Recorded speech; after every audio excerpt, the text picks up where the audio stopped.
YS Jaganmohan Reddy గారు నెల్లూరు జిల్లా పర్యటనలో భాగంగా జలదంకి జువలదిన్నెకి రావడం కానీ అక్కడ ఉన్నటువంటి ఫిషింగ్ హార్బర్ని పరిశీలించి అక్కడ ఉన్నటువంటి మత్స్యకారులతో సమస్యలు తెలుసుకొని వారికి ఒక భరోసాని ఇచ్చి రాబోయే ప్రభుత్వంలో వారికి ఉన్నటువంటి కష్టాలను ఏ విధంగా తొలగించి వారికి అండగా నిలబెడతామో నిన్న జగన్మోహన్ రెడ్డి గారు వారికి స్పష్టంగా చెప్పడం కూడా జరిగింది. అనేక బాధలు కష్టాలు వారు ఈరోజు పడడం కూడా జరుగుతూ ఉంది. దానికి సంబంధించి స్పష్టమైనటువంటి హామీ ఫిషింగ్ హార్బర్ అన్నది ప్రధానంగా ఈ చేపల వృత్తిలో ఉన్నటువంటి వారందరికీ కూడా ఒక మంచి ప్లాట్ఫామ్గా వారికి కావాల్సినటువంటి అన్ని సదుపాయాలు కూడా ఆ ఫిషింగ్ హార్బర్లో ఏర్పాటు చేయాలన్న ఆలోచనతో సుమారుగా రాష్ట్రంలో 10 ఫిషింగ్ హార్బర్లను ఏర్పాటు చేసినటువంటి ఘనత జగన్మోహన్ రెడ్డి గారు అయితే ఈరోజు కేవలం జగన్మోహన్ రెడ్డి గారు ఏది చేసినా కూడా ఏ మంచి కార్యక్రమం చేసినా కూడా దానిని నిర్వీర్యం చేయాలా, ఆయన పేరు అక్కడ ఉండకూడదన్న ఆలోచనతో ఈరోజు కూటమి ప్రభుత్వం ప్రజలకు వ్యతిరేకంగా సామాన్యులకు వ్యతిరేకంగా అనేక నిర్ణయాలు తీసుకుంటున్నందులో భాగంగానే ఈ జువలదిన్నె హార్బర్లో కూడా అక్కడ ఉన్నటువంటి ఫిషింగ్ హార్బర్కి అప్పగించినటువంటి ల్యాండ్ని ఏదైతే మత్స్యకారులకు ఉపయోగపడాల్సినటువంటి ల్యాండ్లో ఒక ప్రైవేట్ ఏజెన్సీస్కి సంబంధించి అక్కడ కొంత ల్యాండ్ని ఇచ్చి వాళ్ళకు ఒక కంపెనీని పెట్టుకోమని చెప్పి అది కూడా డిఫెన్స్ అకాడమీని పెట్టుకోమని చెప్పడం కూడా జరిగింది. అందరికీ తెలుసు ఆ ప్రైవేట్ ఏజెన్సీ వాళ్ళు డిఫెన్స్ అకాడమీ కనుక పెట్టుకుంటే అక్కడ వాళ్ళు పెట్టేటువంటి రెస్ట్రిక్షన్స్ కానీ కండిషన్స్ కానీ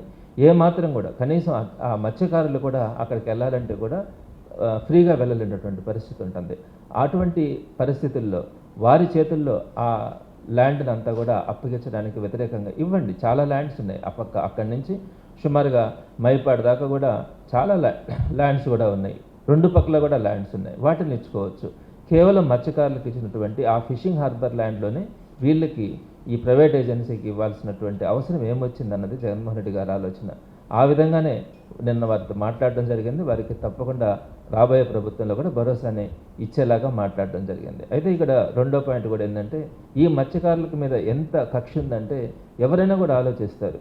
ప్రభుత్వం చేయాల్సినటువంటి పనిని మత్స్యకారులు చేయడం కూడా జరిగింది. ఎందుకంటే ఇతర రాష్ట్రాల్లో ఉన్నటువంటి మత్స్యకారులు మన ఏరియాలోకి వచ్చి మన ప్రాంతంలోకి వచ్చి వారు చేపలు పట్టుకుంటున్నటువంటి పరిస్థితుల్లో అనేక సందర్భాల్లో వాళ్ళు మొరపెట్టుకొని పోలీసులను కానీ అందరినీ కూడా ఆశ్రయించడం జరిగింది.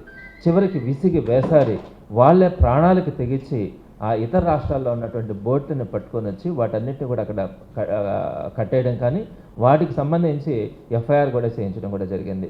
ఇక్కడ మీరు ఆలోచించాలా, ఈ పనిని ఎవరు చేయాలా? ప్రభుత్వాలు చేయాలా? పోలీసులు చేయాలా? అటువంటి పనిని మత్స్యకారులు ప్రాణాలకు తెగించి సముద్రంలో వేటలో ఉన్నటువంటి వారందరినీ కూడా పట్టుకొని వచ్చి వారందరినీ బంధించి అక్కడ చేసిన తర్వాత ప్రభుత్వం చేయాల్సిన పనిని కనీసం వాళ్ళు చేసిన తర్వాత అప్రిషియేట్ చేసి వాళ్ళకి న్యాయం జరిగేదానికి ఆలోచించుకోకుండా ఒక దొంగ చేసే పనిని ప్రభుత్వం చేసినట్టయింది. ఈరోజు సాక్షాత్తు ముఖ్యమంత్రి కొడుకే అక్కడికి ఆ ప్రాంతానికి సంబంధించి డిఫెన్స్ అకాడమీకి సంబంధించి ఓపెనింగ్కి వచ్చిన తర్వాత శంకుస్థాపనకు వచ్చిన తర్వాత ఆయన పర్యవేక్షణలో ఆయన వచ్చిన 2వ రోజు తర్వాత అక్కడ ఉన్నటువంటి స్థానికంగా ఎంపీలు కానీ ఎమ్మెల్యే కానీ ఎమ్మెల్సీలు కానీ వీళ్ళందరూ కూడా కలిసి మూకుమ్మడిగా అక్కడ ఈ మత్స్యకారులు ఏదైతే పట్టుకొని వారు బతుకు తెరువు కోసం అడ్డుపడుతున్నటువంటి ఇతర రాష్ట్ర మత్స్యకారులకు సంబంధించినటువంటి బోట్లని వీరు స్వయంగా వదిలిపెట్టినారంటే ఈ ప్రభుత్వాలు ఏం చేస్తూ ఉండే?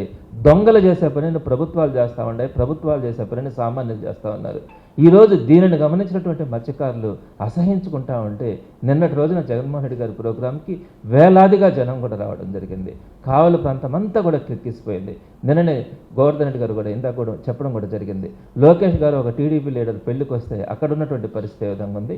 ఒక యంగ్ జనరేషన్ అని నెక్స్ట్ ఆయనే కాబోయే ముఖ్యమంత్రి అని చెప్పుకుంటున్నటువంటి వ్యక్తి నిన్నటి రోజున ఆయన రావడం నెల్లూరు జిల్లాకి, అదే టైంలో మాజీ సీఎం జగన్మోహన్ రెడ్డి గారు రావడం కూడా జరిగింది.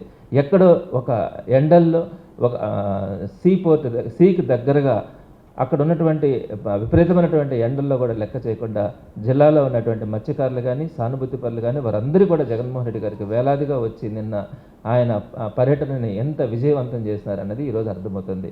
దీనిని బట్టి అర్థం చేసుకోవాలి. అన్ని వర్గాల్లో కూడా, ఒక వర్గం 2 వర్గాలని కాదు, ప్రతి వర్గంలో కూడా విసిగి వేసారిపోయినటువంటి సామాన్య ప్రజలందరూ కూడా మరలా జగన్మోహన్ రెడ్డి గారు రావాలా అన్నది ఈరోజు అందరిలో ఉన్నటువంటి ఆకాంక్ష. దాన్నే నిన్న మనం స్పష్టంగా కూడా చూడడం జరిగింది. ఈ 2 పర్యటనలో కూడా నిన్న జరిగినటువంటి 2 సందర్భాల్లో కూడా లోకేష్ కానీ అదేవిధంగా జగన్మోహన్ రెడ్డి గారి కానీ గమనించినటువంటి ప్రతి ఒక్కరికి కూడా అతి త్వరలోనే జగన్మోహన్ రెడ్డి గారి ప్రభుత్వం రాబోతా ఉంది, మరలా సామాన్యులకు అండగా ఆ ప్రభుత్వం ఉంటుందన్న ఆలోచన ఈరోజు అందరిలో కూడా కలగడం జరిగింది.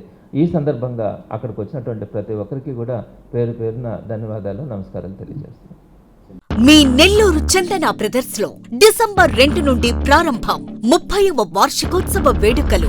100% ఫ్రీ షాపింగ్ తో అంబరాన్నంటే వేడుకలు, ఆనందాన్ని నింపే ఆఫర్లు. మీరు కొన్నంత మొత్తానికి ఫ్రీ కూపన్స్ పొందండి. ప్రతి 1000 రూపాయల కొనుగోలుపై 1 కూపన్ తగ్గింపు పొందండి. అన్ని రకాల వస్త్రాలపై అప్ టు 50% ఆఫ్. ప్రత్యేక కౌంటర్లలో 1+1, 1+2 మరియు combo offers.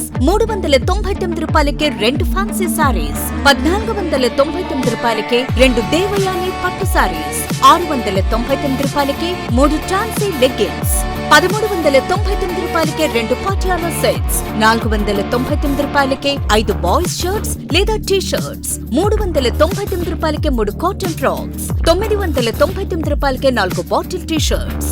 Raymond, Arvind, Reid and Taylor brands పై అప్ టు 49% ఆఫ్. విచ్చేయండి Chandana brothers, trunk road, Nellore.